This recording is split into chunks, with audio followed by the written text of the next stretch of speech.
Pow! Digging for Wisdom, episode uno. Episode one, episode moja. I've got my Spanish guest in the house, so I gotta say episode uno. Man, you already said Spanish. Mexican. Mexican. Hey. Come on. I'm not trying to start a war here, bro. Mexican. Elias Dominguez, bro. Man. It's so fitting that you're the first person we're doing this first episode with, because I've been telling you about this podcast since 2014, bro. Sometimes things take a minute to cook, man. You're fine. Nah, there was some resistance. What were you telling me about that resistance? That when you're about to do something worthwhile, there's always resistance. Yeah, I mean, I didn't say that. It was the book, The Art of War, you know. The art of war or the war of art? The War of Art. Man, but I bet the art of war also has some portion of that in there. I bet. I haven't read that one. Oh, bro. It's good. Yeah. But I feel like it's one of those books that you have to read over and over and over again. Because it's written like, it's like punchlines. That's how it feels to me. Yeah. Like, boom. The art of conquering the enemy is winning without taking a fight. I mentioned I was starting to read Mastery. And it feels that way too. Like, you read the first chapter and there's just some fire and like a whole paragraph. You're like, I love the Robert Green writes. It's almost like you don't want to, at least myself, you don't want to finish it because it's just so good. Like, I don't want this book to end. That's how I always feel. Yeah. Is that your first Robert Green book? Yeah. Oh, dude, how are you gonna feel when you read 48 Laws of Power? If Mastery is giving you that feeling of like you just wanna keep going and you don't wanna finish them. Yeah. How did you end up picking that book up, by the way? I listen to a lot of podcasts. Yeah. Like H and H? H and H. H3. H and H. H3 family represent. No, that's actually social suicide if you say that, because everyone hates that guy. Oh, he's fallen out of the cultural. Oh, good he's grace? always been against the culture, and everyone hates him. I see. Yeah. But I'll say a lot to just get to the question you asked. But I like him. I like H3. But I like other podcasts like Flagrant. I like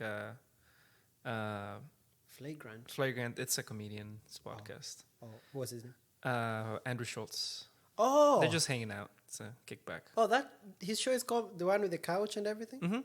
Oh, I didn't know that it was called Flake. I've seen like little shots of it. Yeah, but just to say two podcasts, those two, like the fan bases or the people listening to those podcasts they're complete opposite people. You know, like in one side, the HT people are like super liberal and like socially conscious, and they talk about gossip, and it's just nonsense, but it's fun. Yeah, they have a really good show. And with Flagrant, Jesus, they're also just a bunch of dudes. I wouldn't say they're politically on the right side, but they're more like everyone gets these jokes, like we're not punching up or down, like everyone is equal kind of thing. So sometimes they can come across I guess flagrant, but they're comedians, so it's cool. They're really funny. But to get to what I'm trying to say, I think why I like both podcasts is because inherently they're both like themselves. Like there's a lot of podcasts that, they're just either they're either pretending to be a certain way or have a certain position and they know their fan base and they're trying to appeal to them, kind of thing. But themselves, you can tell that regardless of their positives or negatives, they're themselves, like fully themselves. They're fully themselves. They're not, they're not faking it. Yep. So I enjoy when people can put themselves out there that way. And, Andrew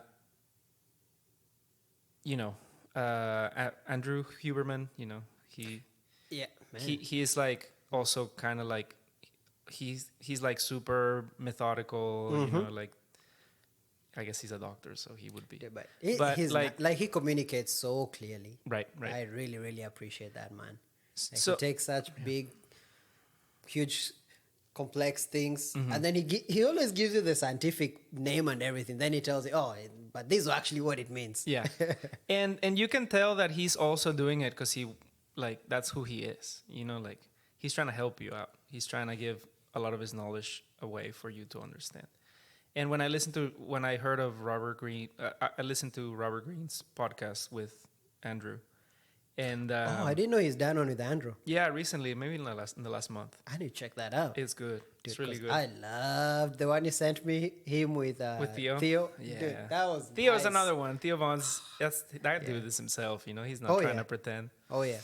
But Andrew spoke really highly of Robert, and he said that one of the books, or one of the 3 books that he always recommended his students or would recommend anyone, is Mastery, to kind of try to find your passion and help yourself make better decisions in not just like arranging your time, but like if you have a compass, it's easier to wake up in the morning and do a certain thing, or say, no, I'm not going to do this, I'm not going to do that.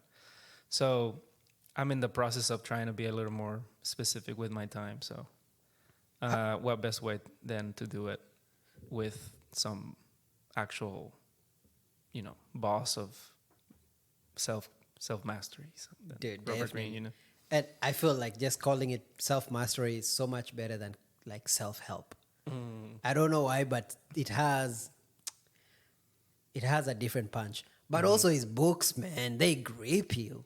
Like when you read that thing, man, there's a spirit behind that thing, bro. Did I can't remember if it was on Andrew's podcast or Theo's, where he talked about the process of him getting to write 48 Laws of Power. Was it? Or have you heard of that background story? I've heard of that, yeah. Where I think it was on Theo's podcast. I think so, because he covers how he did all these different jobs. Then he was in Hollywood, and seeing people and like seeing the 3 different faces of people, if you want to call it that way, like the public facing, the internal, and then the actual themselves, and just the games that people play. Yeah. So he, it's almost like he accidentally lived mastery to write that book, and then like wrote about it, because he wrote 48 first, and then I think 48, and then maybe Mastery, maybe so. Art of Seduction, and then Mastery. maybe So Mastery is your first one that you're reading of him, bro. You're gonna love him, man. Yeah, I'm listening to the 50th Law right now. The one he wrote with 50 Cent. Oh wow, I didn't know that was a thing. It's a punch. Really? 50th Punch. law. 50th Law. It's like after further 48 laws. Where's 49? There's no 49. I think also marketing right there. I mean, he's doing it with 50 Cent, and he co-wrote it with 50 Cent. So he has all these different like stories of 50 and 50's life, Really? integrated into the book. Yeah, it's Cool. like because 50, dude. I'm gonna have 50 on this podcast. Yeah, you are. I'm not joking. Oh, I'm gonna believe have me. 50. Like he intrigues me because in the 50th Law, he kind of just takes you through the path of how, I mean, he was in the hood, he grew up, lost his mom because his mom was a drug dealer, got killed. So he was an orphan being raised. Well, I don't know if he was an orphan. He was being raised by his grandparents. And then the struggle through that, him coming out, starting to deal, because he saw that as like the hustlers were the only people kind of in the neighborhood who they had everything. So he wanted to emulate that, and how he got shot 9 times in the mouth. And then for the 50th Law, he takes you through if you want to call, I don't know, you want to call it the storyline of 50's life, but with each thing having like highlighting one thing and the other, with the main focus of that book being like being fearless and bold, because that's how 50 carries himself. And then there's just this whole like super strategic side to 50 Cent that it's like, dude, it's like a Napoleon, bro. That's pretty cool. It's like a modern day Napoleon in the going.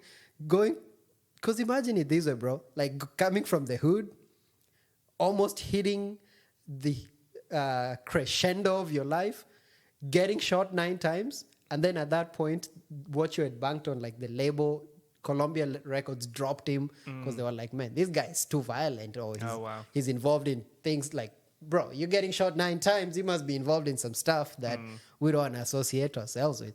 And then digging yourself out of that and getting to the level of success. And so... They should have put that guy on Shark Tank. Imagine By the way, bro, they should put him on Shark Tank. Nah.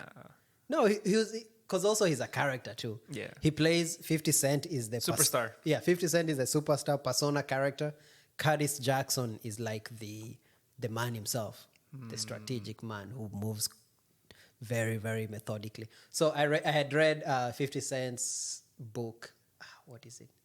I don't think it Can't Stop Me Now. Maybe Get Rich or Right. I can't remember the title of it. But he wrote an autobiography pretty much. So he details all of that. And then now I'm reading the 50th Law, and it's like everything is connecting with the punch of Robert Greene, like summarizing all that strategic wisdom in one punch. Yeah. When I first heard him talk, I had no idea.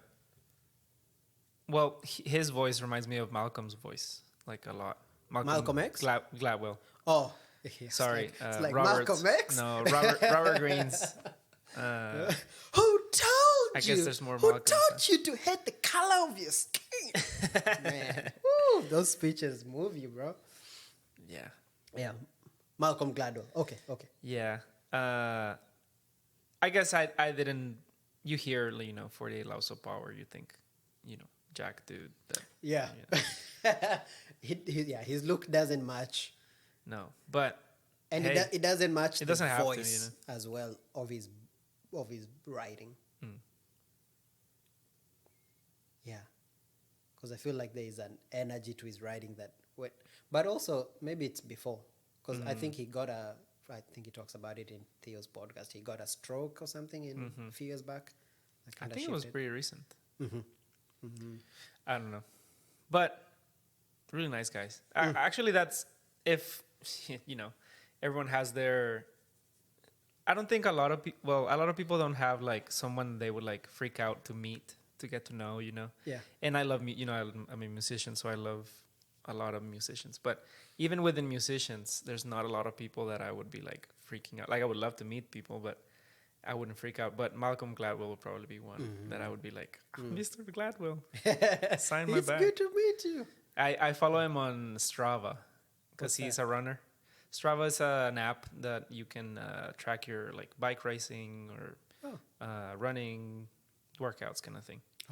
But he's an avid runner, and whenever he goes on a run, he posts this there, and people comment and cheer him up and stuff.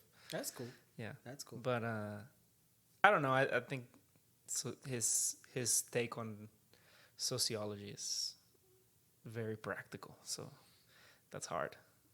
You read a lot of philosophers, and I don't know. Dude, It's I a lot of enjoy mumbo reading jumbo. Malcolm Gladwell too, man. Yeah, It's refreshing. yeah. Like it's like drinking a cold drink on a hot summer day. That's very abstract, but yeah. So with Mastery, what have you pulled from it thus far? And has it been like impactful in this season of your life? Because I know a few days ago we were chatting about like finding your life vision and Like a more concrete passion. I think when something impacts your life, you don't notice it until like it has, through like life experiences or maybe a few years or however long. Because I feel like there's one thing to understand something, and another one is for it to like cause a change in you, right? So I don't think I could say that it's completely like changed my life in a very, I don't know, like dramatic kind way, measure right? boy. Yeah. But I definitely think about the parts that I've read of him. I find myself thinking about them, and one of the things that I've been thinking about it recently from the book, I wish I brought it, but within it, there's a part. I took it to the church. You did? Yeah. Within it, there's like there's a part where it talks about how practicing or finding your self-mastery leads to whatever activity you're doing, it becomes more like closer to like nature, or it's more human. Mm-hmm.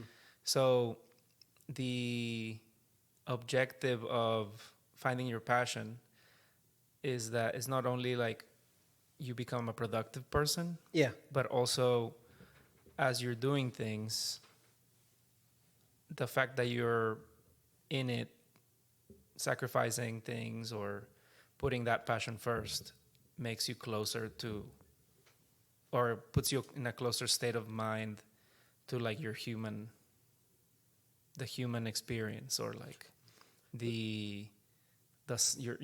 yourself, or Like your true, what is that word? like your true authentic you. Yes, like and it's not self.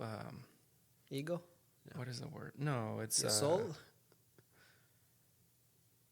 What is that? The not purpose.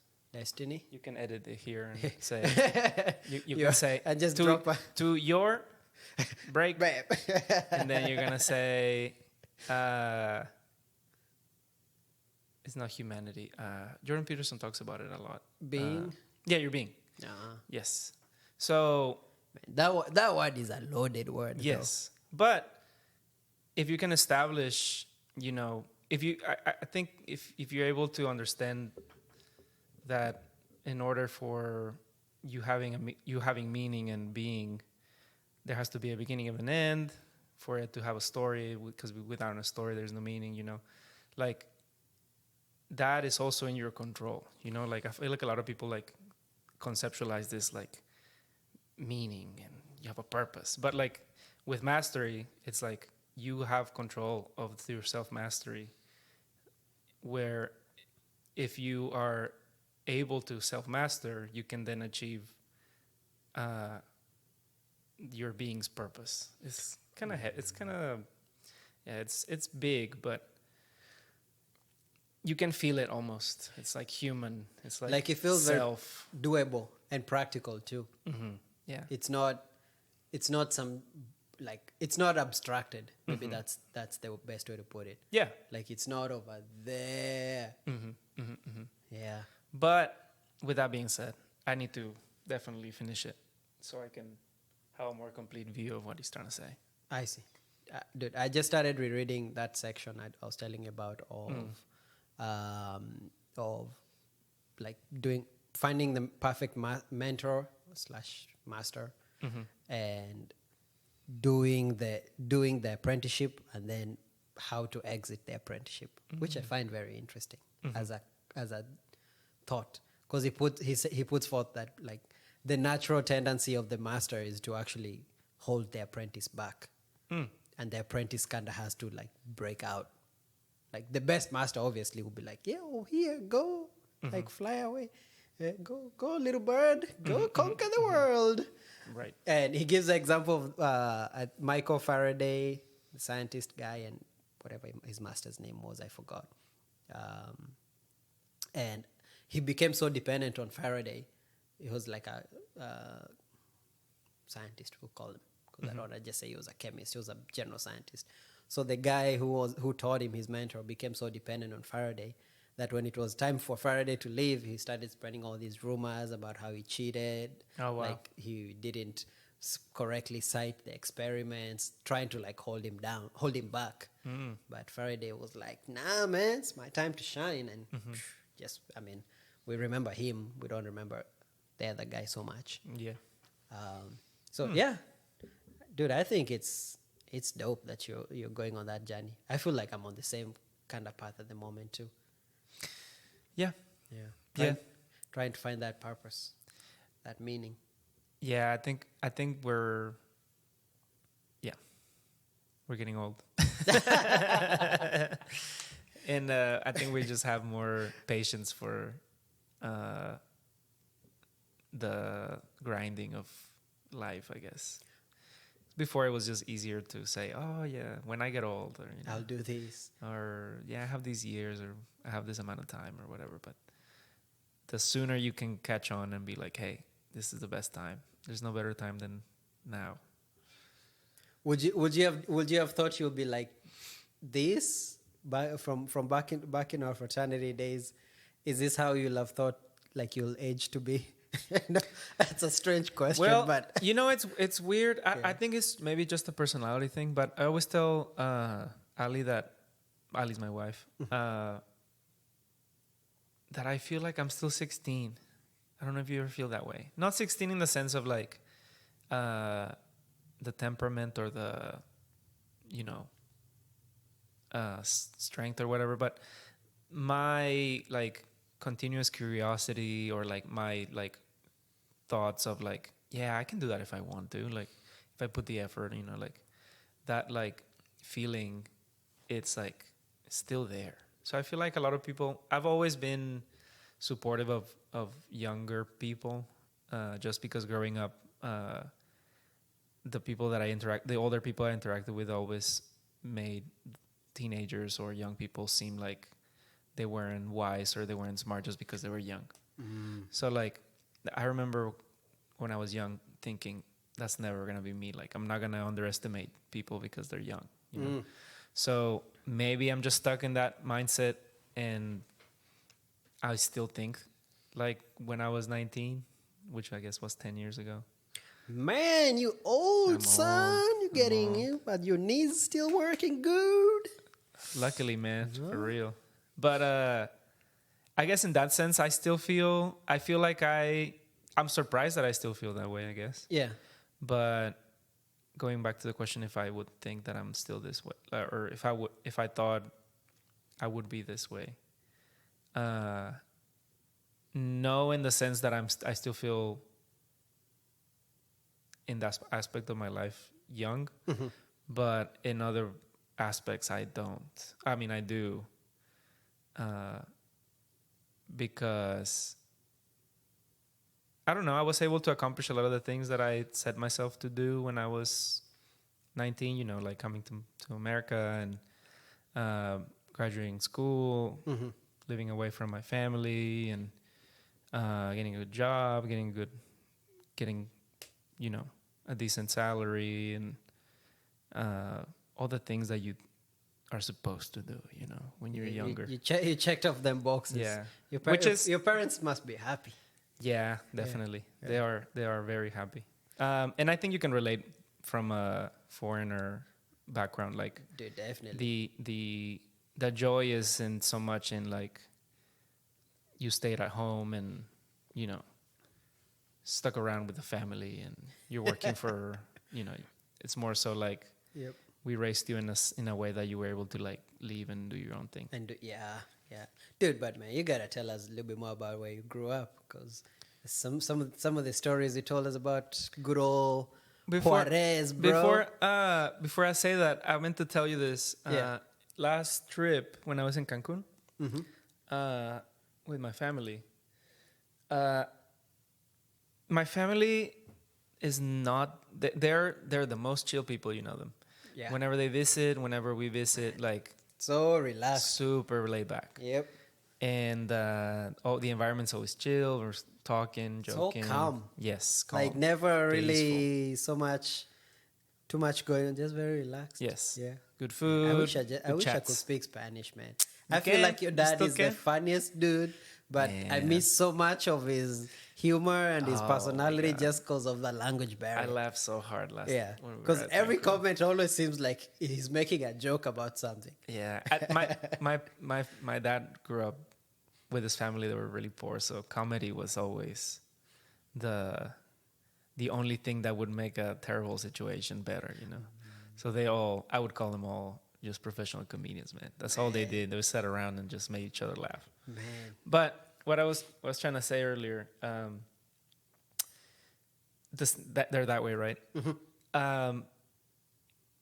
When they go on vacation, Yeah. that all goes away completely. What? Yes, What do you mean? because they Like, are they tense?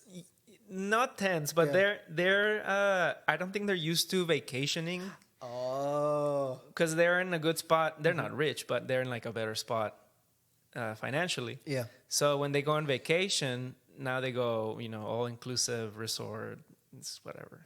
Even it's even not that fancy, but when they get there, they have all these questions like, is the coffee, is the stuff in the hotel room, is it included? Or are they gonna give me extra? Are they gonna charge me extra? Or like, do I have to make a reservation for dinner? Are they gonna charge me? Yeah. Or like, we're eating dinner at the all inclusive, and then I tell them like, why don't you guys try like multiple entrees so you can at least try them? And then they were like, you can do that? You can't be wasteful. What? You can order more than one? Yeah, you sure they're gonna charge me more? Like it's always like they just, and the conclusion that I came to is that whenever we're at home or they're here or whatever, they have the hangout and the family thing, so like they're so professional at it that they have the control over it, so they can provide that environment, right? But when they're out of their house, they feel like they're not in control of the situations. And when you go on vacations, you have to like go and let things happen, right? Yep, like you're there on an adventure, on a journey that someone else is, especially if it's all inclusive. Yeah, like and they have designed it from A to Z for you. And even when we went out on some excursions or we went out on walk around the town, like, you could tell they were a little uncomfortable not knowing what was going on and stuff. Well, I finally told my parents, I kind of pointed it out, like, hey guys, like, because their main worry isn't so much like someone's gonna take advantage of them or anything. It's more so like, are we having fun? So like, which is very normal for parents, Yeah. But like, I was like, you guys just have to relax. We are having fun. Like, stop worrying if we're a little late or whatever. Like, we are, like, I promise you, my sister and her husband were there. Yeah. I promise you we're having fun. If there's something that we don't like we'll stop, do something about it. Like, do not worry about us. And I told them, like, you have to, like, you guys kind of like are used to like having control of things. So like, let go a little bit. And my mom is so wise. Sometimes she doesn't even realize it. She like stops, right? And then she's listening to what I'm saying. And then she goes, oh, I think it's because whenever you guys left home, you guys were like 18, 19. And I never saw you guys do your own thing by yourselves. And I was like, oh, true. Wow, that is true. Like it was just, she saw you as kids? She in Mexico, and I don't know in other countries, but kids live with their parents until they get married, even through college.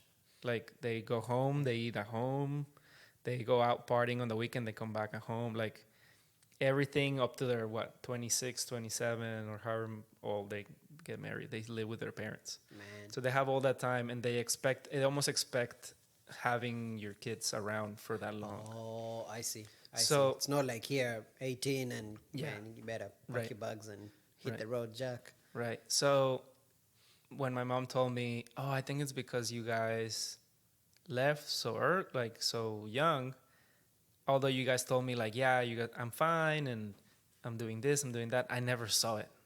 So whenever I see you guys, I still think that you guys are like that age. And I don't think she'd ever thought about it. Yeah. Yeah. And I never thought about it either.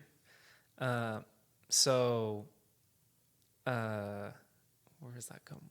What were we talking about that? You were talking about vacation in Mexico. Yeah. So you're talking about your parents being very calm. I wanted to ask you if your mom has any of that, because you also left really young. That's a good... Well, I don't know. Because I also haven't spent that much time with my mom, like extended recently. or recently. Yeah, or like vacation-wise. Yeah. Yeah. But now when I see her, I definitely will have to ask. Yeah, because like I left Kenya when I was 13. Mm-hmm. Then I didn't see her for like 11 years. Mm. Then I saw her when we reconnected. She came here to the US, so I saw her. Then after that, I've seen her. Man, whew, makes me feel a little sad, bro. I need to go see my mom because I haven't seen her since our wedding. Mm. Back 2 years ago now. Maybe we talk, but 2 or more. a little bit more than 2. Yeah. Yeah. Whew. It's too long, man. Sounds like she doesn't worry about you. She'd be here. Nah, now I'm grown, but no, I don't think so. Okay. Yeah, but because also I feel like there was just that huge chunk of coming of age years that I mean we didn't spend together. I spent here with my family here. Yeah, that's a good question though. But I bet she still worries the same. Like she was so happy at our wedding. Like man, God has come through. He's made it. Like she That's was sweet. crying. Just it really seemed like it was a moment of joy for her. Okay. Yeah. Cool. So I think she definitely she still has that motherly concern. Yeah. Yeah. Yeah. But also I feel like maybe it's my temperament too. I've always been, nah, man. I'm gonna take care of stuff for myself. I'm gonna arrange this 1, 2, 3. I'll make it happen this way, that way. You do that, yeah. Yeah. So I think definitely that can have a little bit of a distancing effect between like a child and a parent. Yeah. Yeah. Yeah. Yeah, both my parents are very, not just for us, but anyone that they invite out of their house or they go hang out, like they're always very aware of like how everyone else is hanging out or doing. I see. Might just be a family thing. Your dad is like one of 10? I think they were originally 13. Woo! Man, grandmama! Yeah. Grandmama! Ooh la la. She's a machine. She's a machine indeed. And my dad was the 3rd youngest. Oh, okay. Yeah. Okay. And your mom? My mom just has one sibling, one okay. younger uncle of mine. Oh, your mom is the firstborn? Mm-hmm. Ah. Yeah. Firstborn. Man. Dude, so how was it growing up in Juarez? Like what was the highlight? It was really cool. Yeah. The highlight. There's a lot, man. There's a lot of highlights. I think this is like 4 hours conversation. You might have to have a few episodes. Fast session. Well, I was trying to think of starting from like when I was younger, like elementary school level, or like middle school. How about this? Like, because I know what you experienced Juarez doing different time. I don't know, call it time seasons, like peace versus no peace ish. Yeah. Or violence of some sort versus like stabilized Walmart down the street kind of. I don't know if that you can divide it that way, but whichever way. I'm just curious, man, because we've talked about this before, but hearing these stories once again, like it kind of shows you more about where someone's coming from and why they are how they are now. Well, one of the more important characteristics of me and where I grew up is that we were using some big English language here. I'm trying, man. Characteristics. Well, Caracterismos. Características. Spanish is nice. Is that we grew up Methodist, and whenever you say to someone here in the U.S. like, "Oh yeah, I grew up Methodist," it's more like, "Oh, like everyone else," But in Mexico, being Methodist was like maybe like being Catholic here. There's less Catholic people here than Christians. But is it like what percentage is a Methodist? I don't have a good statistic, but at least in Juarez, Yeah. out of there was maybe like 1.5 million people in the city. Yeah. There were about like maybe 6 to 10 churches. So Wow. not that so many. very small. Yeah, so not that many. There were a lot of Christian people with different denominations. Yeah. But Methodists, there were very little. I So already us being Methodist was like one point of like I'm different than other people. So that's one thing. And then my family has some blonde genes. Bro, you So- don't look Mexican one No. bit. I wish we Not had at this all. on video, man. You can put a picture or something. Deep. But also that was another thing that although, I'm super Mexican, like anywhere I went, it was like, oh, look at that.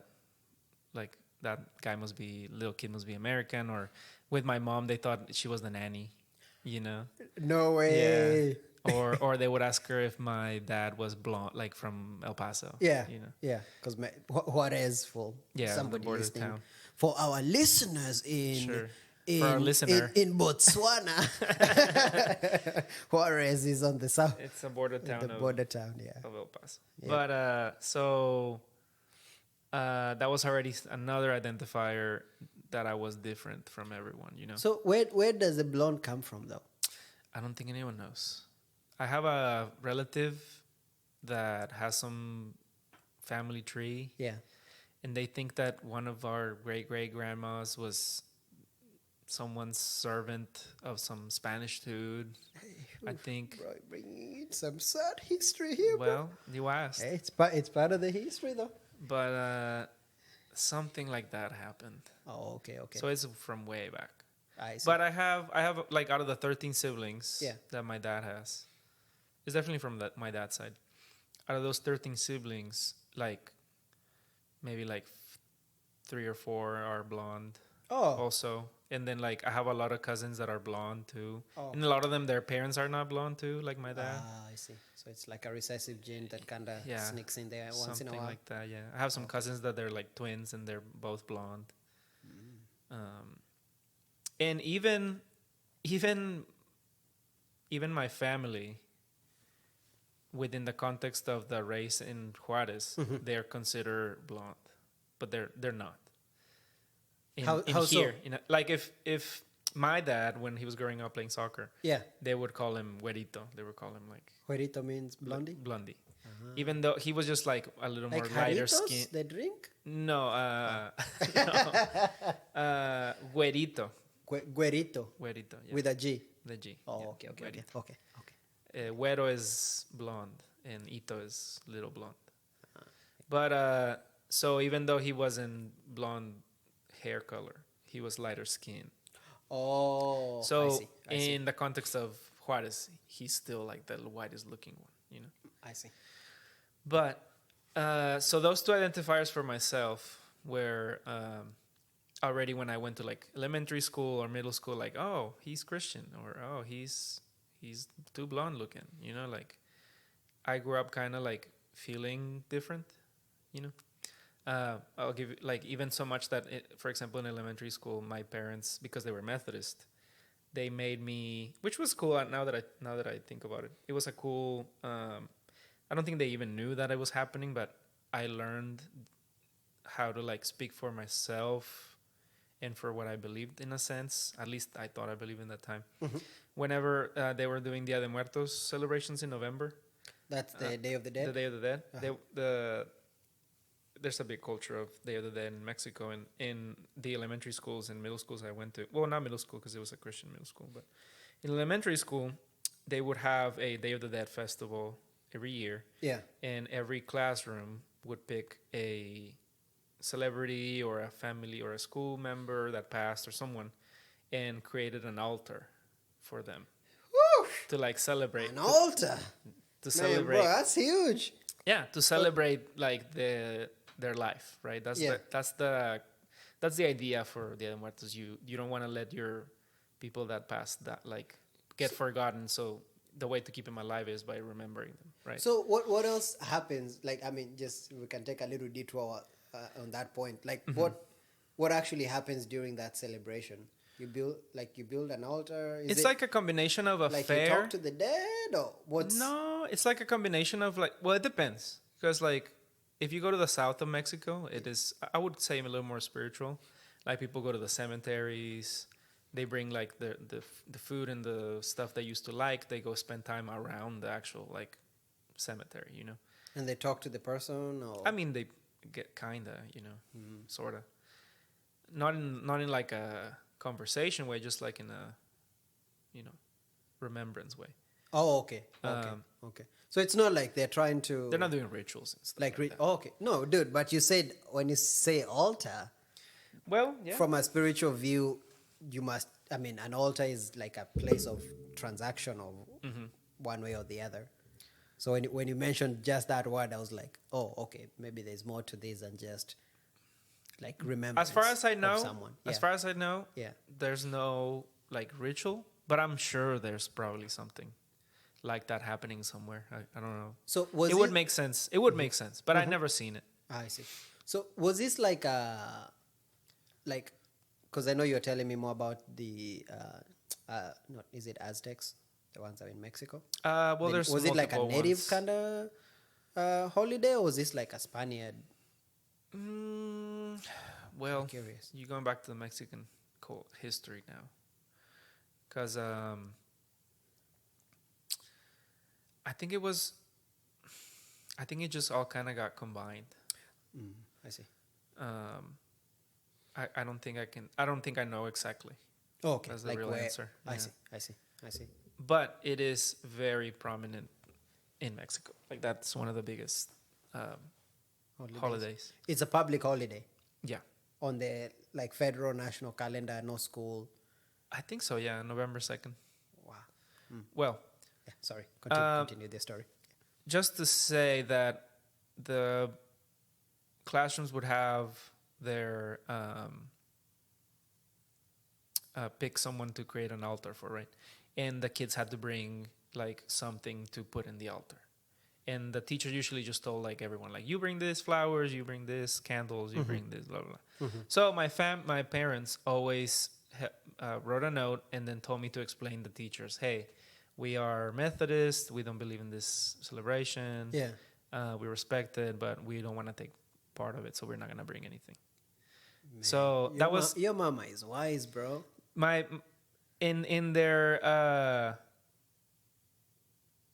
In their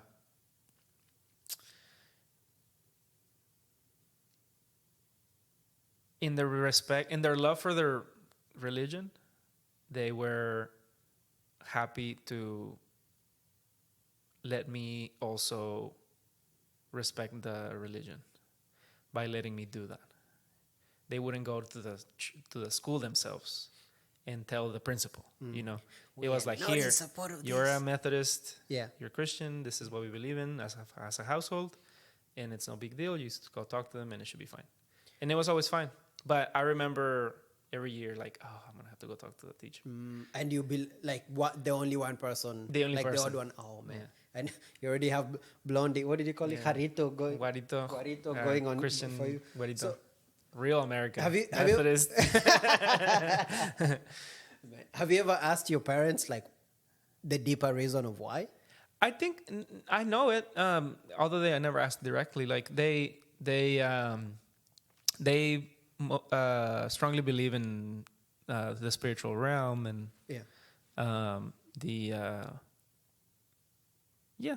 good evil. Good, yeah. So they deem that bad. I see. Because I mean, just from a spiritual lens, when you hear build an altar always has to have some sort of sacrifice, and then it's food, taquitos. Yeah, food. Yeah. Tacos. Like the spirits love taquitos. Yeah. You bring something to sacrifice on the altar, and then now you can access the benefits of it. So I'm just curious to like talk to or hear like because I bet your parents fully had like a whole shebang reason of why, like they wouldn't lay all of that on your shoulders. Like, child, do this because of 10,000 reasons why. Oh no, they would. Yeah, Yeah. that's what I always talk Oh, about. That's what I always talk about. Like, this is the devil, and Yeah. you're going to go to hell if you do this kind of thing. What's your take now? Because now you're grown, you can make your own decisions on it. It's you gotta narrow down that question because Man, that- that's, no, no, no. that's a big take. What do you mean take on that specific On thing? that specific thing, yeah. Like, let me ask you this way, because hey, as a episode 1, we're iteration 1 of question asking. Yes.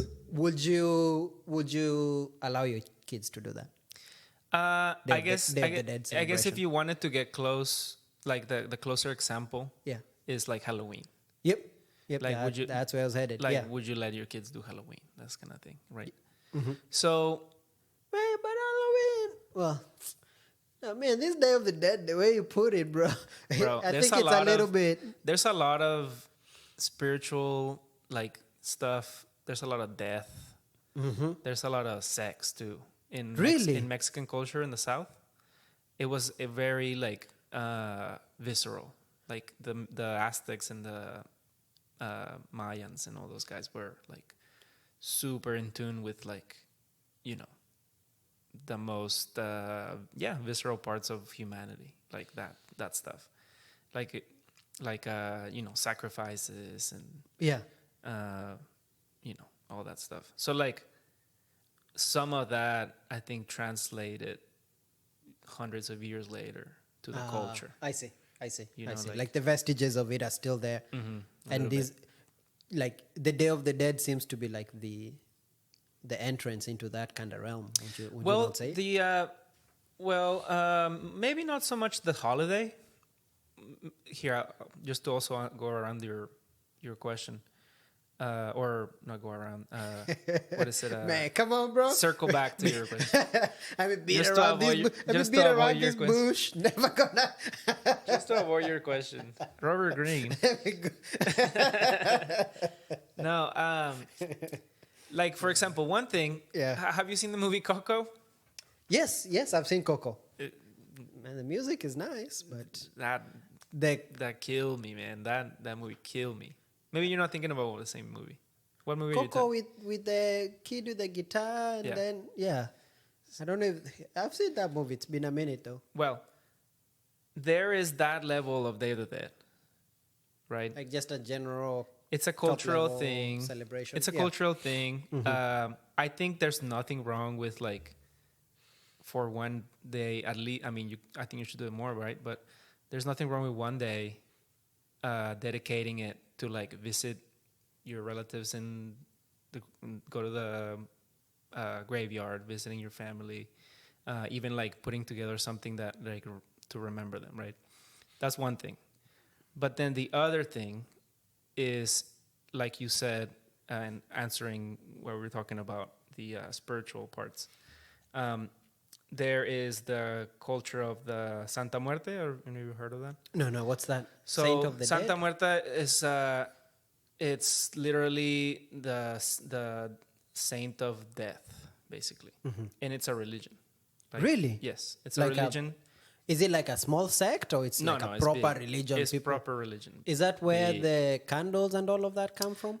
I don't know about. I'm my bad, man. I'm very No, if you- ignorant. no, in and this, I'm in not. this I don't have all department. the details Yeah. either. But you lived there in that Yes. culture, so you can speak to it more. So I think the Santa Muerte came from, there's always been saints in the Catholic Church, and even within the Catholic Church, there's gonna be people rebelling, but also taking from it. Yes. So like the same way they have saints in the Catholic Church, they also create. Some people decided, or I don't know, whoever decided, we're gonna pray to the death, right? And it's a saint, and it has symbols. They sell, the saint of the death. They sell their figures, and there's prayers for it, and you access her blessings and stuff like that. So like, and that kind of goes hand in hand with sometimes in the South with like Day of the Dead, because it's kind of in that same realm. Yeah. So like one thing is like Coco movie, remembering your grandma, and like eating grapes because she loved grapes. Yeah.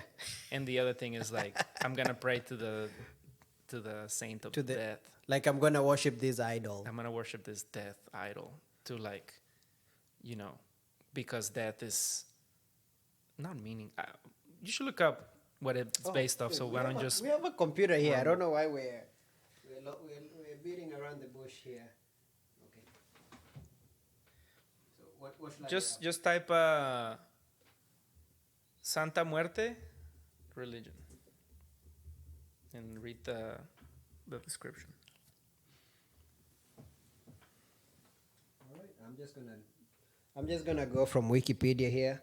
Santa Muerte is a personification of death. Unlike the Latin American folk saints, Santa Muerte is not herself seen as a dead human being. She is associated with healing, protection, financial well-being, and assurance of a path to the afterlife. Eesh. So, and also a lot of in my understanding, I think there's also a part of the Mexican culture that doesn't feel like the Catholic Church also represents them, in the sense of like, you know, the Catholic Church has done a lot of bad things in a certain way. Oh yeah. Or maybe they grew up in a home where if you weren't Catholic like this, you were going to hell, you know, kind of thing. Yeah. So they more identified with a more rebellious idol like this. I see. Maybe I see. a lot of it's very common in prisons. You know, like she is my savior and she's gonna take me through this. People get tattooed. Oh yeah. The whole 9 yards. Mm-hmm, mm-hmm. So to go back to the question, there's Santa Muerte, like Dia de Muertos. Yes. Or there's Coco. But let me ask you this way then. You don't think Coco is just like a lighter version, but you're still partaking of the same thing? I think being aware, and I think because I experienced this in the sense of, if it wasn't of God, it was the devil, right? That's what my mom and my parents grew up, the way Methodists, at least in Mexico, believe. Like, if this is not a Christian thing, it's got to be bad. It's got to be from the devil, right? Yeah. So, growing up that way myself, I grew up with a lot of fears that were, I guess you can call them rational, irrational, or justified or not justified. But the fact that the fear was real and that I feel like it wasn't always the devil, that I should have been more, I feel like I wish someone would have told me, like, it's not always the devil. Sometimes it's just human behavior. Sometimes it's just culture. Sometimes it's just people's background, or even ignorance, if you want to call it that way, you know? Yeah. Like being able to allowing my kids to be able to discern that, I think is something that I want to try to instill in them. So to answer your question, no. Yeah. Oh, okay. Yeah. No, I don't think it's the same. I don't think it's a lower. Okay. I don't think it's a lower question. I don't think it's a lower version of that. No. So you don't think it's like here's because if that's the case, then everything is. Drinking a glass of wine is, you know, like everything is. Being a little bit angry is also bad, you know, like. But I'm all saying these bad things. If you say it is, then they're all pathways to bad.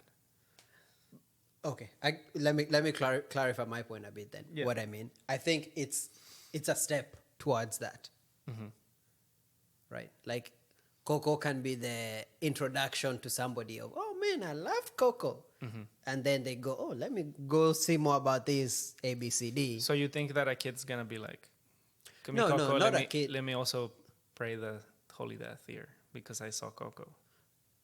It can, yeah. I think a child can be... No, I think a kid can see that and say... But also, I don't remember the exactness of Coco. I liked it as a movie. Like it was... For me, I didn't see much. I mean, it was a little story told in a way that was captivating. Let's put it that way. And I don't want to say, like, don't go watch Coco because it's going to lead you to Santa Muerta here. But... I was just asking that question as, is it it can be an inlet towards that. So to your example of a little wine, if you never take a wine, your chances of becoming an alcoholic are nil, none. But if you take a little wine, obviously your chances become a little bit more. Yeah. I know that's a very simplistic way of looking at it, true. but that's kind of what I meant. So going back to the way that I was saying that I was raised, Yes. like, because of the way I was raised, having a little wine was almost equal as like, you're an alcoholic. Oh, which is what I'm trying to avoid when I have kids. I see. Yeah. It's like a shock factor, black and white. But do you think it served you though? Good? Because I know we've had the conversation that you said there was definitely that fear of like I'm letting God down or something. I don't know if Yeah, that that's kind a of good way. weight, carrying that weight as a child all the time. Yeah. But do you think practically, obviously this is with hindsight looking back, do you think it served you good? I think it has in a lot of ways, but I also think it has in some other ones. It has in the sense that, which is maybe just my personality, or maybe this is just how my dad was, and I recreate a lot of my behavior from my dad. I really admire my dad. But every time someone's doing something, I see everyone do it first, and then kind of do some math in my head, and then I decide to do it. Yeah. So in that sense, that helped, but in the sense of thinking that by you, I guess, messing up, if you want to use that word, once, now you are, there's no going back almost, or like you have disappointed yourself and everyone. I don't know, that sounds, let's use an example because it sounds like I kill someone.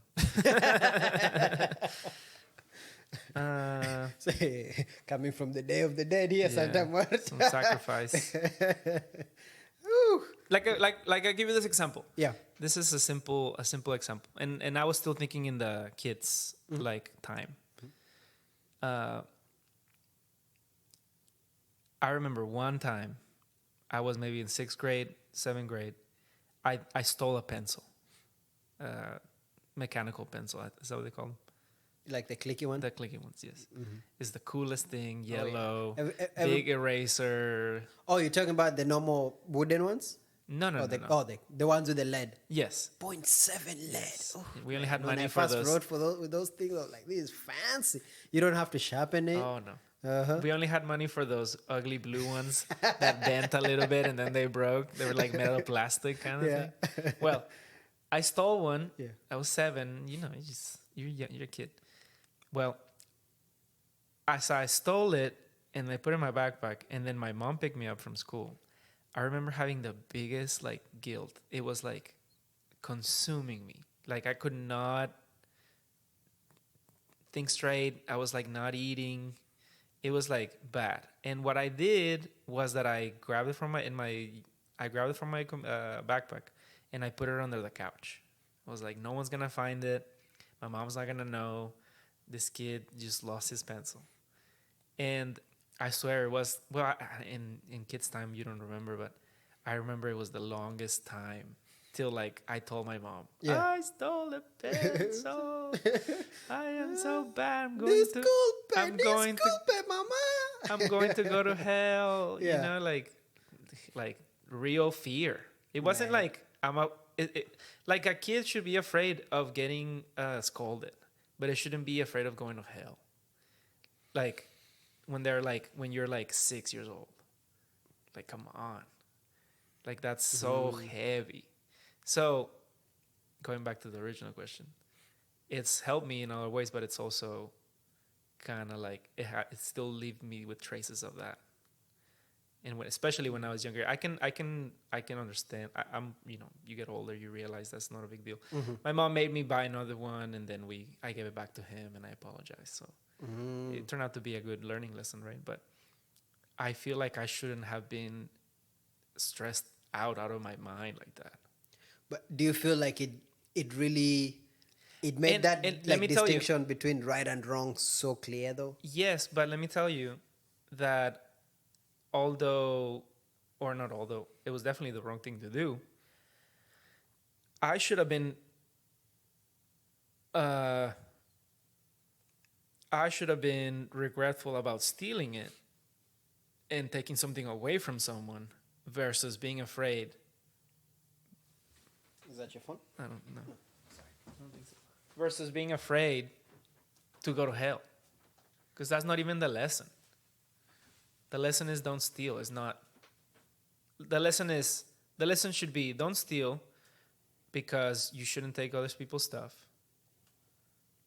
It's theirs. It's not your right to take it. And not, you shouldn't steal because it's, you're going to hell. Like that's not the lesson. But the punch of don't still be that's no. That's still not the But lesson. That's still not the lesson. I can see it the other way. Wait, sure. Of the intensity of don't steal. Oh man, we're getting in a whole different realm here. The intent, like don't steal, thou shalt not steal. Commandment level, literally. It's one of the commandments, isn't it? Mm-hmm. Yeah, thou shalt not. I think it is. It's pretty bad regardless. It's pretty bad, but it's if you do that, you're the consequence of it, right? If it's not taught with that kind of intensity. You don't think kids can learn to not steal because you're infringing on someone's property versus like just as much as because you're going to hell? That's terrible. Thou shalt not steal is the 8th commandment. Okay, in Exodus 20:15. No, but here's my reasoning. When you teach it at that kind of intensity, it's them versus God.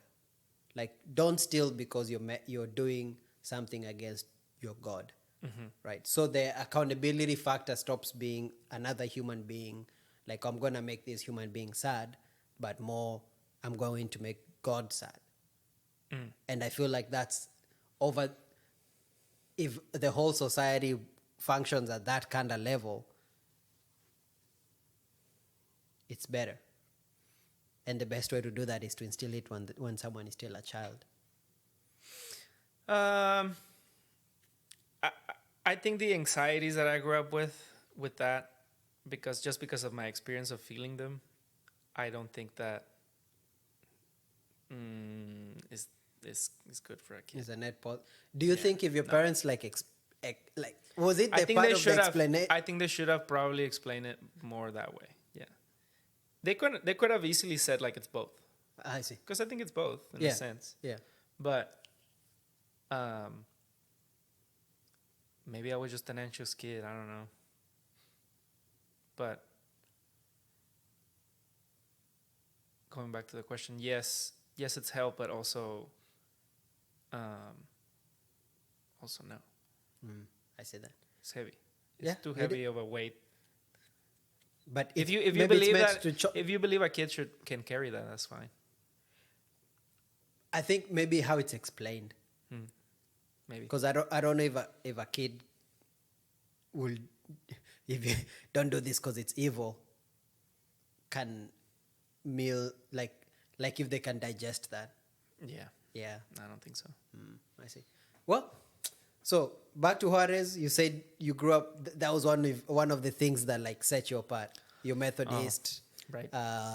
Yeah. So I grew up in the Methodist church in Juarez. The church itself too was a good part of my life in Juarez because my grandparents were one of the elders. My parents met in church. They got married at church, kind of like here, like families here. Yeah. Have that. And the cool thing about it is that it was a unique experience in Mexico. It wasn't like all my Catholic friends, I guess, went to had the same experiences, and I had a lot of different ones just because of how few Methodist kids were there.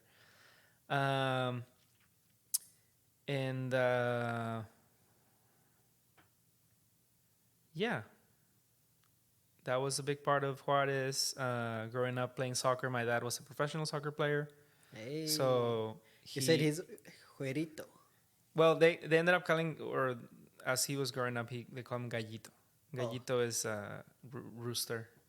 But It's from a blonde to rooster, it's a blonde rooster. blonde rooster. He grew up, I guess. Got a little tan. No, Gallito is also like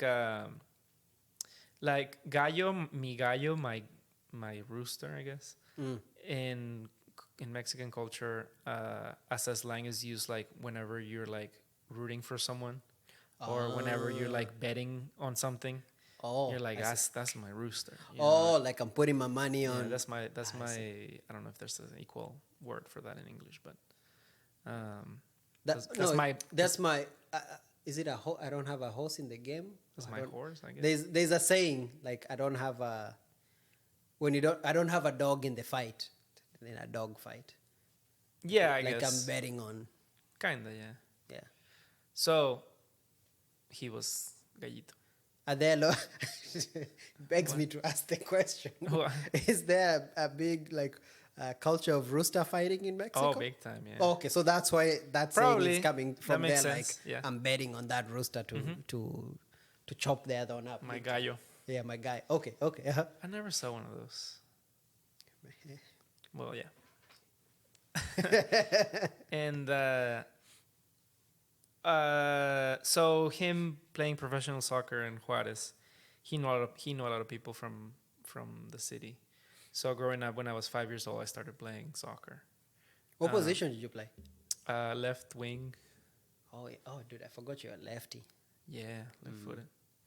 So I was running up and down all the time. Distribute. Oh, not center. Oh, wing. Okay. Yeah, I would go up. I would go attack. You go attack, defend. score. Pass centers and stuff. It was I wasn't bad. I went to a national competition when I was 8 years old. Oh wow! I was representing the state Of Juarez? of Chihuahua. Chihuahua. Hey.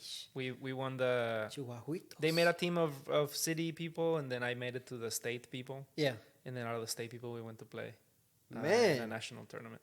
It was cool. Did you want to be like a soccer player when you were No, it's so sad for my dad because I never really wanted to be a professional soccer player. Oh man, he was like, "This is my Juarez." I was good. Say my Juarez? I was good. I was pretty good.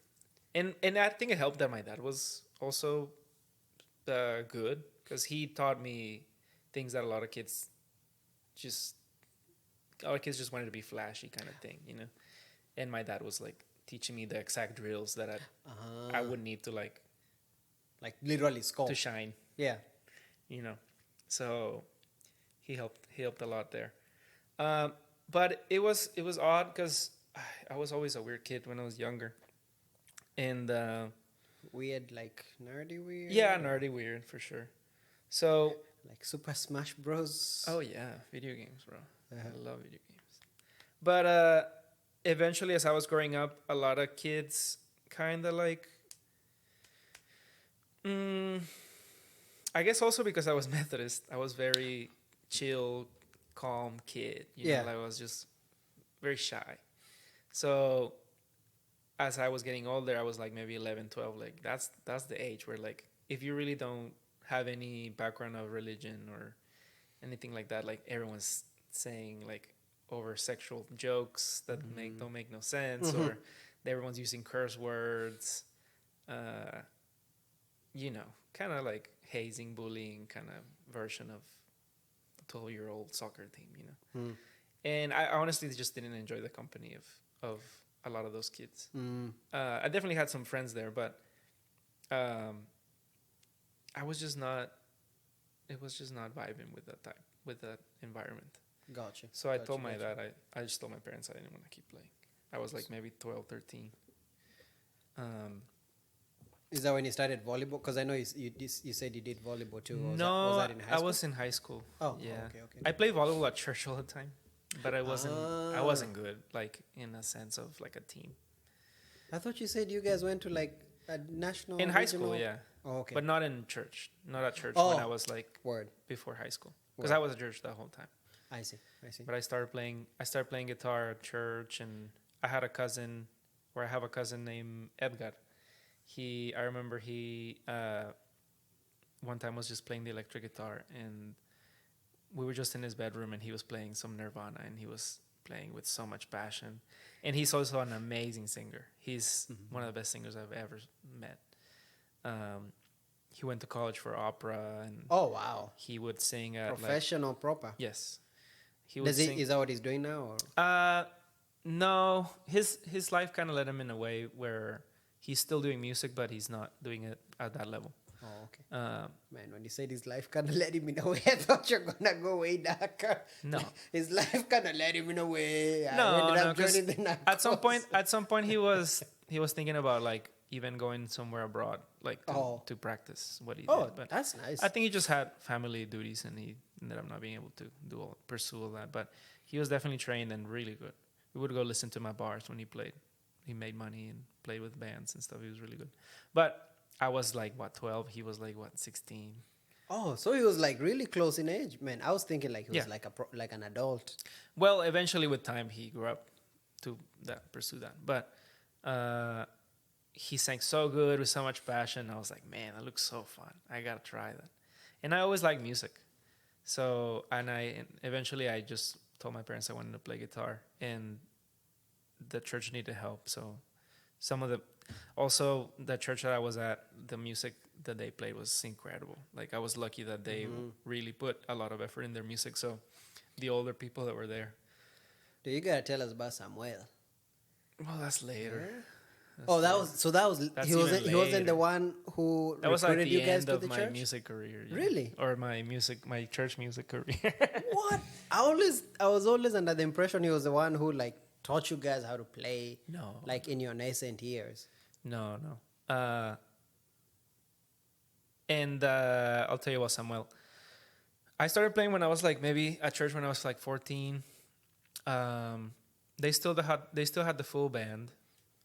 You're playing guitar. I was playing guitar, electric guitar. So drums, that was way later too. Gotcha. I was playing electric guitar, and the current band that was there at the moment were really good. Lead singer was great. He had his own album. The drummer and the bass player, that was Israel's oldest brother. He was playing the bass, and then... So that's how Israel ended up playing the bass? Sorta. He plays the acoustic mostly. It's weird. We all play we play things that we didn't start playing. But regardless, one of Ephraim's cousins, Samuel, played the electric guitar, which is the one that helped me the most play electric guitar. But they were like they were like between like 17 and 19. So they were older than us. But they were super, super competent and committed at that age. Like a lot of them went to the music seminary to like get trained professionally. They play jazz concerts. Oh wow! Like they're really good. And that's hard to find at a church where like they don't get paid and you do it because of the Lord. Like so like we were lucky you get paid in eternal gifts. Yes. And joy. Yes. Oh yeah. So we were lucky that they were there, and we were also lucky that they kind of were trying to be over with it. So they kind of trained us to... Like the next up and coming... To take over kind of thing. That's cool, though. Oh, man, yeah, it was amazing. That's really cool. But that was when I was like from like 14 to like 16, 17. So you guys would play what? Like Friday service, Sunday, Saturday, Sunday? Or? At first, I usually play Sundays. But yeah, eventually when we took over, we would play mostly only Tuesdays and Sundays. That's nice. Yeah. Because that's proper practice. Oh, yeah. I mean, but also Christian songs are not... You have told me that the chords are like 3 or 4 chords. No, you got to hear the songs we were playing, man. Man, what? Were you guys like rocking solos? Oh, yeah. Jesus! We're playing gospel music. Yeah? We're playing hymns that were like all these like traditional complex hymns? arrangements. Wow. There's this whole culture of like... It's so funny. We're probably going to have to take a second part later because it's so much. Oh, yeah. There's this there was a revival in Mexico in the 90s, 80s maybe. Mm-hmm. And within the revival it came a lot of good music. A lot of like, and it was in the 90s. Yeah. That was the strongest. There was this band called Torre Fuerte. Torre Fuerte. And it was more like so cool. it was more like a fusion, like rock band kind of thing. There was this if you're honey. hey, if you're intrigued to learn about that, the biggest proponent of that type of music at the time, his name was Marcos Witt. Marcos Witt. Marcos Witt, yes. Okay, I'll check him out. In the 80s, 90s, he was like biggest superstar. He made Christian music cool. And the music that he played was like saxophones, trombones, Like you proper know, arrangement. electric guitars, organs, like crazy arrangements. Like he would take like hymns and turn them into like gospel, and then he would add like blues to them, and they would have solos. It was like good quality. Like literally worshiping the Lord with music. That was his mission. It's the best music I can play. So that wave of a revival with him at the lead, at the forefront of Christian music in the 80s, 90s, led to like all the churches starting playing that music. Almost like when Hillsong became the norm for Christian music. Yeah. At that time, Marcos Witt, I'm saying it in English and Spanish. Marcos Witt, Yeah. and other guys like Marco Barrientos, Torre Fuerte, all those guys became like, this is the norm. This is how we play Christian music. So I see. That stuck around, and that was the music that they were playing there. So that's why they were so good too. Everyone there was so talented because they played that level of music. Gotcha. Eventually, that music kind of like got too old, and people didn't want to play it anymore, or it became a little flashy. There's actually a lot of what is it? Not conspiracy. Controversy with Marcos Witt, because he just became like a superstar. He would hang out with like superstar like people. He walked that celebrity path kind of thing. Yes, he was throwing parties, you know. You know, so like he got seduced by the devil. I don't know. You had to ask him, but hey. Eventually, like, well, is he still playing? Yeah, he's still playing. He does like conferences, and they charge so much money for stadium concerts and stuff like that. He's still doing like gospel music, or like his type of music, yeah. It's not gospel per se. It's more like it's influence. It's gospel inspired. Influence. Yeah, because he's still from Mexico, so there's at some points he'll break into like a salsa, you know. Like, it's just. But like, is the music in service of worshiping God, or is it like music? Yeah, just it's always for been music's sake? always been Christian music. Yeah. Oh, okay. Yeah, it's always been Christian music. Okay, that I guess that's what I meant by gospel. Like the aim is. So and he's the one that brought into the Methodist churches like electric guitars, and drums. Dude, because when you say Methodist, I'm thinking like we're holding hymn books, right? Like so like equipment is banned. Our Methodist church had gone through that revival, Marcos Witt music kind of vibe. So they had like the singer had congas playing. What? Yeah, congas, bro. Yeah, they were Dude, playing. Congas bring a vibe, like. Yeah. That's nice. But so at that, That's real so nice. when we came in to playing music, they were already playing all those songs. But the standard too was set so high. It seems the standard was higher for sure. We were never that good, honestly. Like you were never that good according to that set standard, or just in general. In general, they were definitely more knowledgeable in music theory, I guess I would say. Oh, like actually reading music. Yeah, and arrangements, and we were also younger, which is fine. But and then from 14 to 17, and little by little they kind of left, and one left, the other one stayed, and stuff like that. The main singer left too, and some people took over. And, the drummer left too, which was the pastor's son, and I think they changed the pastor. So the pastor's sons left, which was playing the drums. Oh man! And no one knew how to play the drums, and I thought I could do it, so I just jumped in and played. Dude, that sounds so much like you. Like nobody's gonna do it. Well, I'll jump in and I'll learn. It was fun, yeah. And Yeah. it was so weird how at least at first I was playing because I knew all the songs in the drums just from listening to them, like playing next to the guy. I would Man, just had listen. you guys had like your 10,000 practice hours We by played a then or lot. something? We played a lot. Wow. We practiced. We played twice a week. We would also do conferences. You know how, I don't know if you guys do that at your church, but in the Methodist church is very, at least in Mexico, is very common for people to do like take basically do a service in the park. Oh. I don't know what they call it. Like a crusade. That sounds like. In Kenya, we have them. We call Is them that what crusades. they're called? Yeah, Interesting. yeah. Like they put a service in the park.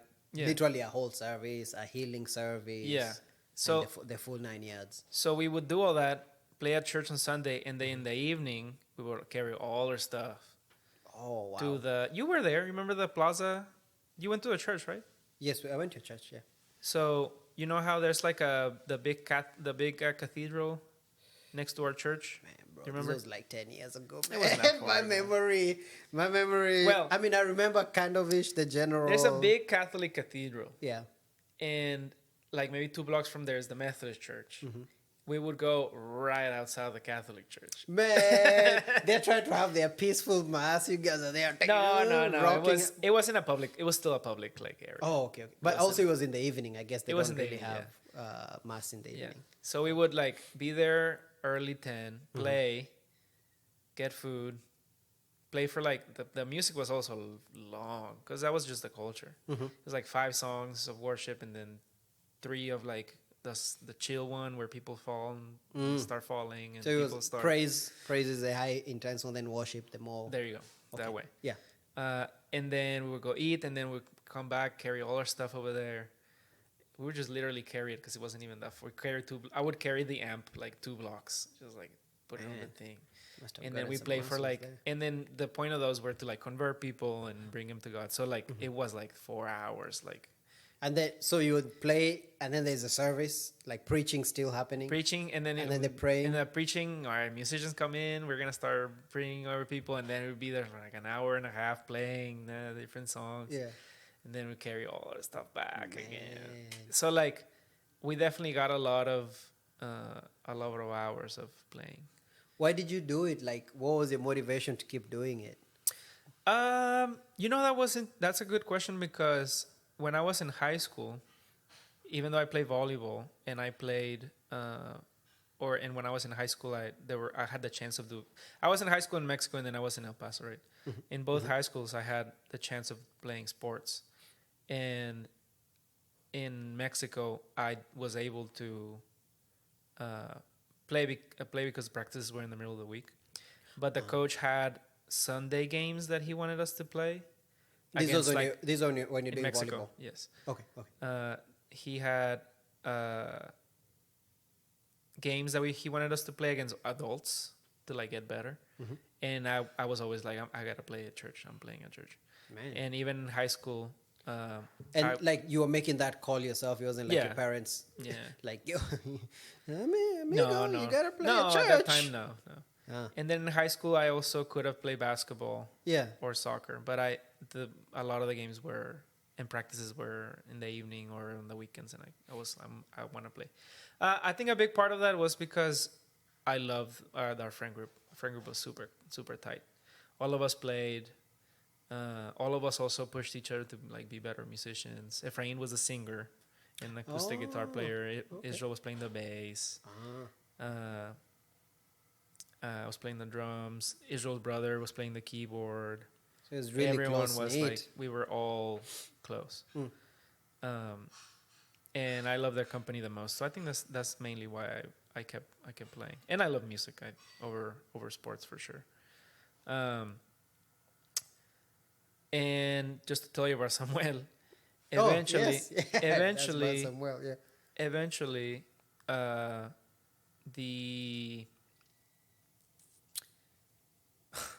it's a funny story. I just told this to Mike the other day. Yeah. The Methodist church we grew up didn't have a lot of money like a lot of churches, and we were always also going back to a little bit of what I said earlier, we were always trying to, as the older guys left, we were kind of the ones in charge. We were always trying to advocate for like, hey, we need new speakers. Hey, we need a new amp. Like, yes, it works, but like, Doesn't work great. it doesn't work that good. Yep. We need to have a budget for drumsticks. Like, I'm playing with broken drumsticks, you know, like Use your hands. stuff like that. And it was always like, no, we don't have money. This is for the Lord. However you do it is going to be fine. Like, all these excuses. And eventually, I think they got some donation or they got some money somewhere. They, let's say they got like $10,000 or something like that. And we were like, oh, nice. There's a budget now. We can improve this. We can hire a sound engineer, blah, blah, blah. Well, they decided to send all of us to Dallas to a conference of church of music, a Christian music conference, led by this guy called Marcos Barriento, which was like a similar version of Marcos Witt, what I was saying. Okay. Oh, but you said that second guy, and I was like, was that the first guy? No. It's a similar kind of style. guy. Super like popular. Yeah. This is Marcos Caliente. The other one was Marcos. Barrientos. I like Caliente better. Okay. So like we were like, what are you talking about? Like, why are we gonna go to this like odyssey where like we need to buy like equipment, a new amp, equipment? Like, yeah. What are we doing? They're like, no, you guys are gonna get not certified, but like trained or whatever. whatever. Man, it was the silliest thing ever, man. Wow. It was fine. Like It must have been fun to go all the way to Dallas. Oh, the trip, the hangouts were fun. In the car, we're all messing with each other. We were in a van, but we got there and like the electric guitar like thing was like this guy from the band, and he's like, "This is my pedal board. I use this button here. So use this knob." Was it only you or you guys or like? It was the church group. It was no, it was like a hundreds of people conference, and it was like 10 of us. Oh, I going see. from that church. Gotcha. But they spent so much money on that, and going back to what I was saying about not trusting in younger people, like we came back and like no one got any better. Like that was not the move, you know. They should have they should have used that money to pay for classes. Like there locally, you could have gotten someone. Yeah, and it was just bad. And eventually, we just took it upon ourselves to find someone that would teach us proper musicianship. Enter Samuel into the story. And then our friend Samuel Lozada, which he was a member of the church when he was like younger, but he was also kind of like a rebel kind of like guy. Like he's still that way. Like like the elders at church like didn't like him. You better not let your kids hang around. Right. But he has I don't think it's a master's, but he went to seminary for, I can't remember exactly what the title is, but something about like divinity related like studies. And then he also went to the music seminary in Mexico City. So like, man, he's no joke. Dude, for a rebel, like he is pretty aligned. He wasn't a rebel. These old folks were just like all farts. I see. So like, he was overqualified, but at the time he was very focused on helping church groups develop, and not just as musicians but as people, as a group of like young people. So I think he took a liking of us and was able to let us pay him like an offering. It wasn't even that much, I swear. It was very little, man. But he was definitely the piece we needed to like not just become better musicians but better servants, I guess, in that regard, in the music ministry aspect. So it was just more than the technical, like, oh yeah, we teaching. would have It was like literally, we would have music lessons, where we would learn about how to actually play a service, how to actually like stay engaging, perform. He even made us practice moves so we don't look all stiff on stage. And then he made us all do a what's the word? discipleship at the same time. Wow. On the weekends. So like Wow. we were doing what Dude, I don't think you ever told me about that. really? No, that's interesting. Yeah, it was awesome. Like, And what was the discipleship like? a lot of it was about like self responsibility and like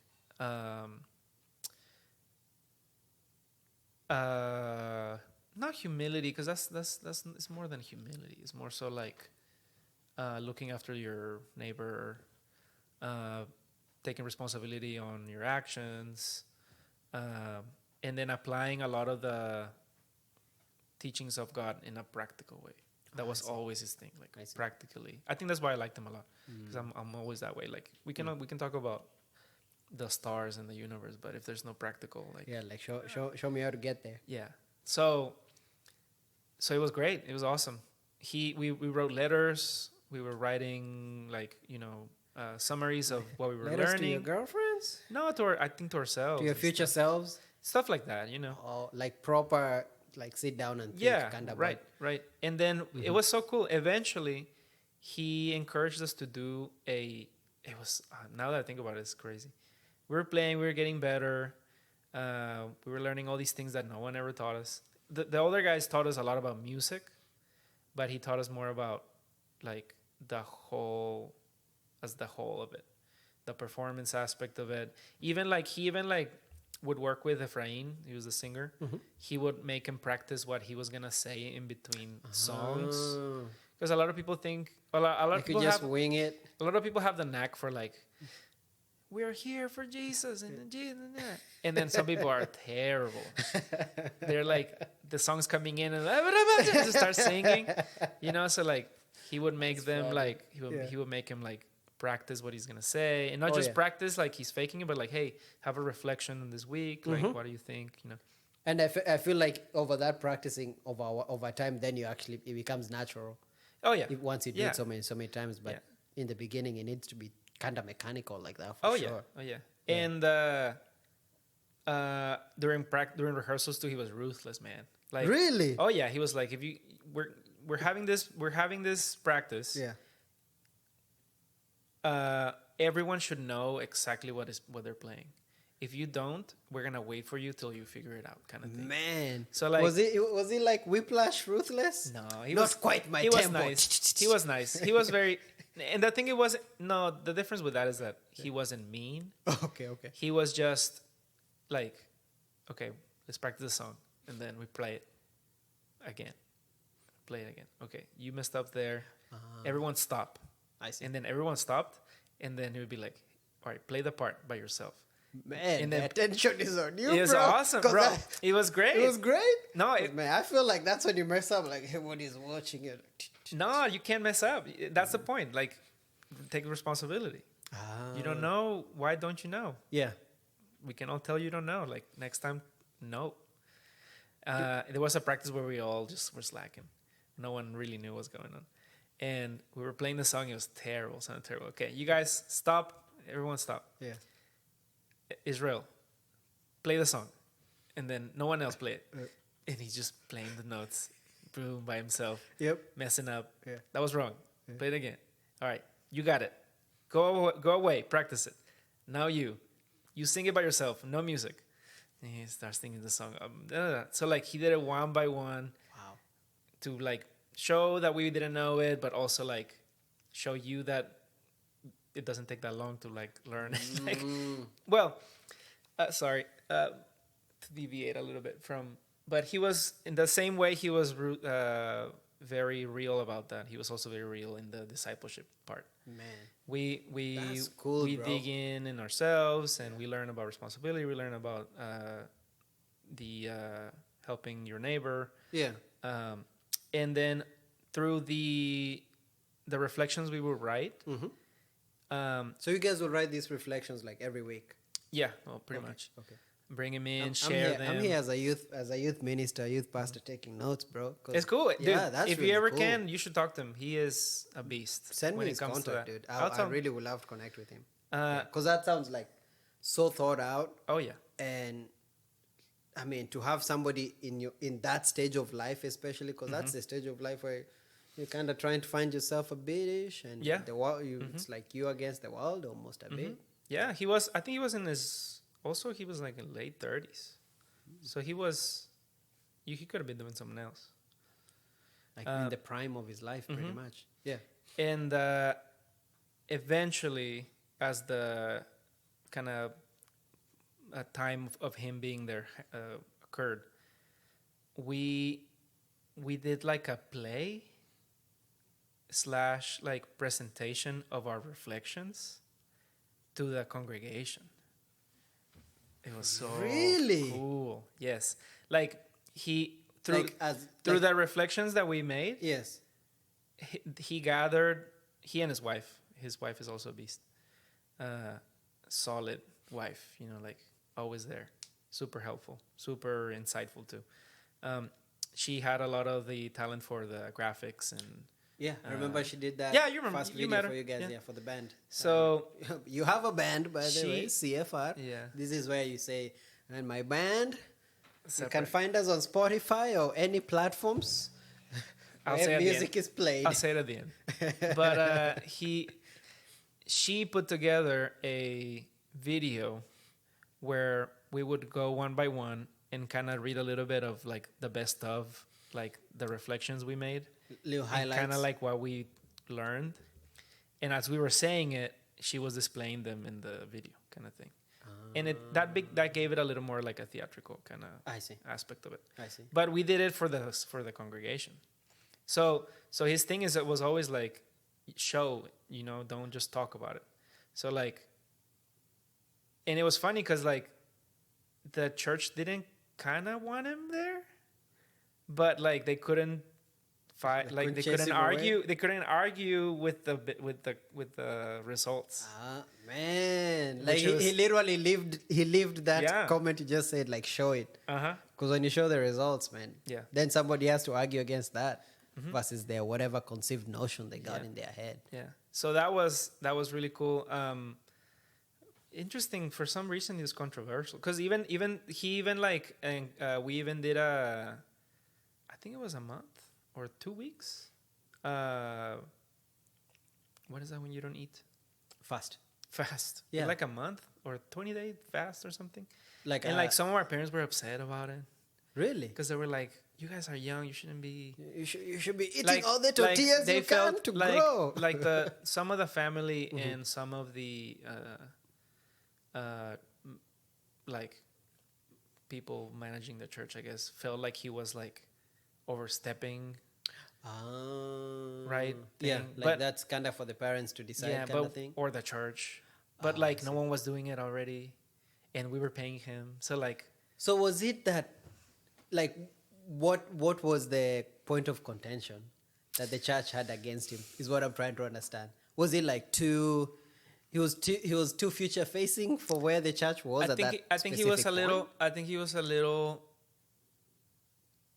Going back to even the beginning of the conversation, he was a little more into the human aspect of the religion, which is very, at times, not contradicting, but challenging of the spiritual part of it. I see. I think that was the. I see. That was it. Because that was always my thing. Like, okay, there's all these spirits and there's all these demons and all this stuff, and it's bad to do bad things, but like, there's also a human aspect of it that no one is trying to explain, or that not everything is the devil. Yeah. Kind of thing. Like explain it away. Yeah. Like so do you feel like he was more on the human side, or he had a good balance of all like three things? Like I think it was because you talked about the discipleship, so I thought that's a spiritual bit, but he still had. I think it was definitely the closest that I've seen to a balance. Yes. But a lot of it, and it might have been just because that church specifically was very spiritual, that he wanted to also teach us or have us realize that not everything has to be spiritual. Mm-hmm. A lot of things are just human. And that church particularly is super into like we're gonna pray for you. You're gonna come here, you know, like you know. So like praying in tongues and everything. yeah, and like there were just so many inconsistencies with that church where they were very spiritual, but then they had the worst management of service. So like they would they would just say because it's a spiritual time or it's a spiritual guided service, there's no structure. Oh, we'll just go how the sister's gonna talk for 30 minutes about her thing that happened today. Testimony for that week. Yeah. Sister's gonna talk for 30 minutes about her thing that happened today. Testimony for that week. Yes. I see. So I see now when you say it that way, it makes sense. Yeah. Yes. So the fact that he was showing them that that's what's going on in that church, they didn't like it very much. And that they needed structure. Yeah. Oh, okay, that makes sense. Because I feel like if in a super spiritual space, anytime you bring order, and you're trying to say, "Hey, yes, the Holy Spirit or the Spirit of God will move," but at the same time, we need to collect tithe. You know, like we gotta pay for the roof or for whatever. We just can't say we'll wait until.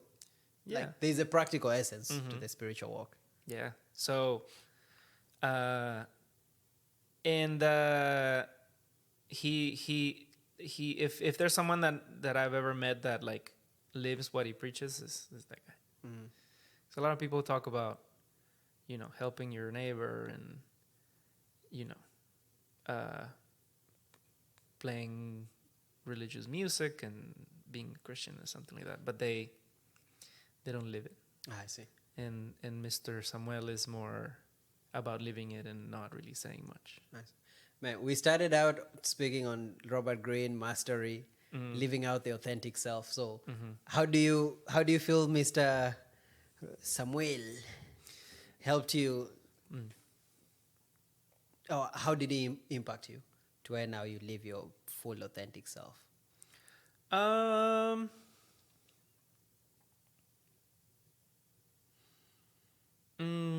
I think in a sense he helped me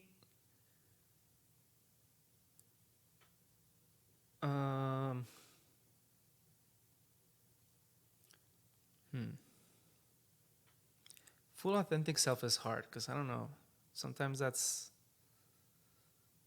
hard to say that you are really your full authentic self.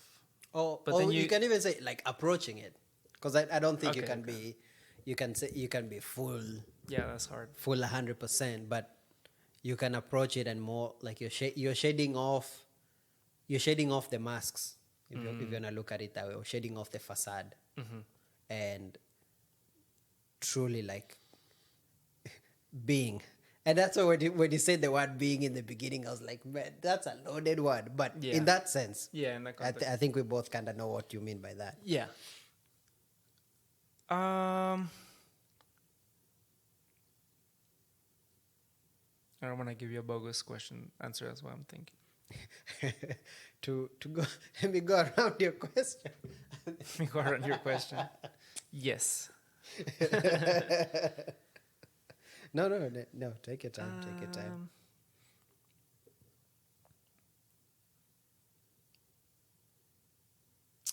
I think he helped me, or helped us, I guess, realize that there's a system to everything. But just because there's a system in everything, it doesn't mean that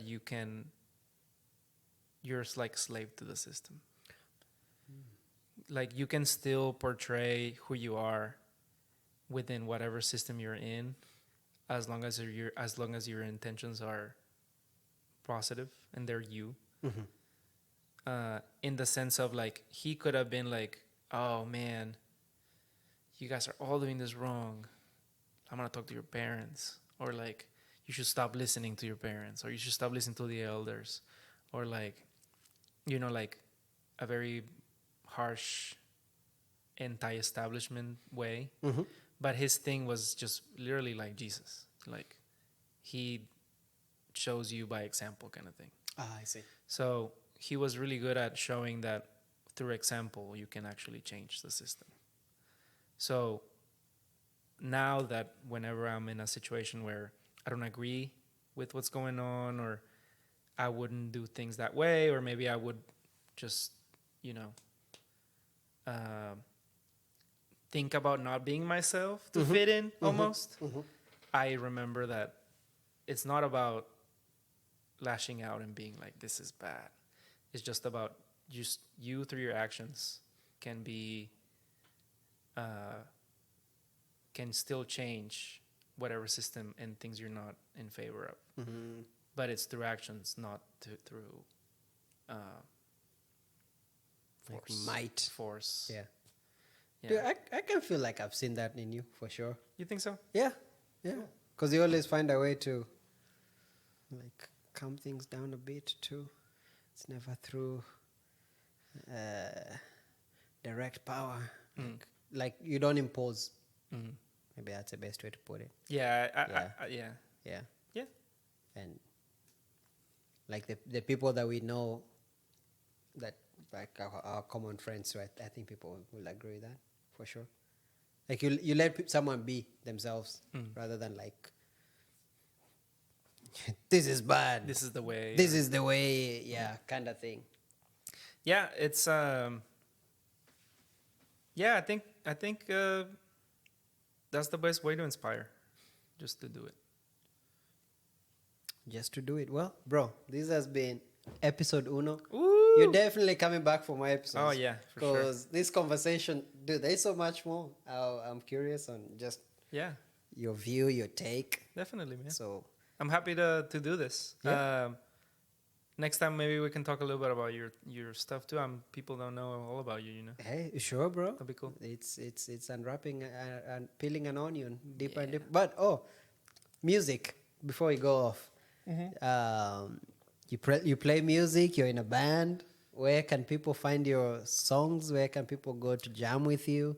Just if they want to come to a concert or anything of that sort. I'm in a band called CFR with my friends Mike, Israel, Robbie, and Johnny. They're kick-ass musicians from Oklahoma City. And we play a lot of rock, blues, alternative music, some acoustic stuff. We do gigs around the city, and we got an album out there called Suede Moon. You can find everything CFR in cfrofficial.com. And then you can go to CFR _official band on Instagram to see our faces if you want to see how we look and how you jam and how rock. we jam. We got reels there, and Are you on Facebook for the older generation? yeah, but Some of us old folks who don't have Instagram. I think you can just type CFR band and it'll come up. There's a death metal band out there called CFR, so don't click on that one.